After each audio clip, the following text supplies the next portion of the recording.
What's going on, everybody? Rob here. I'm like totally mind-boggled and kind of pissed off, to tell you the truth, right now, because not that I'm getting an electric car, but I always study and research electricity.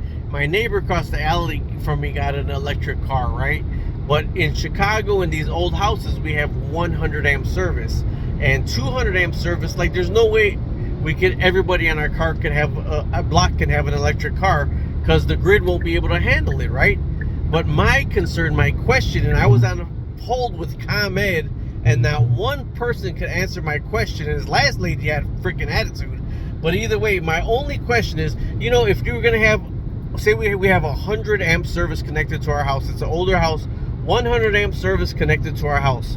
So what is the basic fee for the 100 amp service to be connected to the house? Well, we don't know your energy usage and your energy consumption. I'm not talking about energy usage. If my house is vacant and I want ComEd to be connected to my house, how much is it for that 100 amp service to be connected to my house? Well, you got to talk to engineering, and you got to talk to, all I'm asking, they sent me to accounting, they sent me to 4 different departments. How much is the 100 amp service if I would not use anything? All I want to do is ComEd, turn it on in my house. What am I paying per month if I don't use 1 kilowatt hour?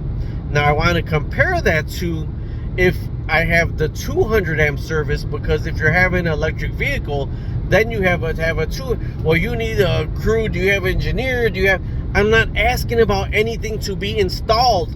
I'm asking, once I have this 200 amp service connected to my house, if my house is vacant, what is the connection fee to have a 200 amp service connected to my house? Am I not saying that right? Am I explaining that right? What's going on here? So I got transferred to 4 different departments over an hour on hold, and not one person could tell me what is the basic cost. What is, if I just have 100 amp service connected to my house and don't use any electricity, but I want ComEd connected to my house, how much does that cost?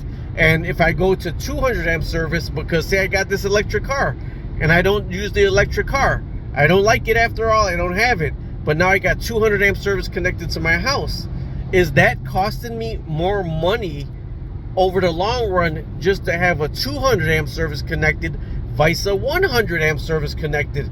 Even if the house is vacant, you're gonna have to pay that connection fee if the power's on. That's all I'm asking. Nobody can answer me. If anybody gone through this, can you answer that question?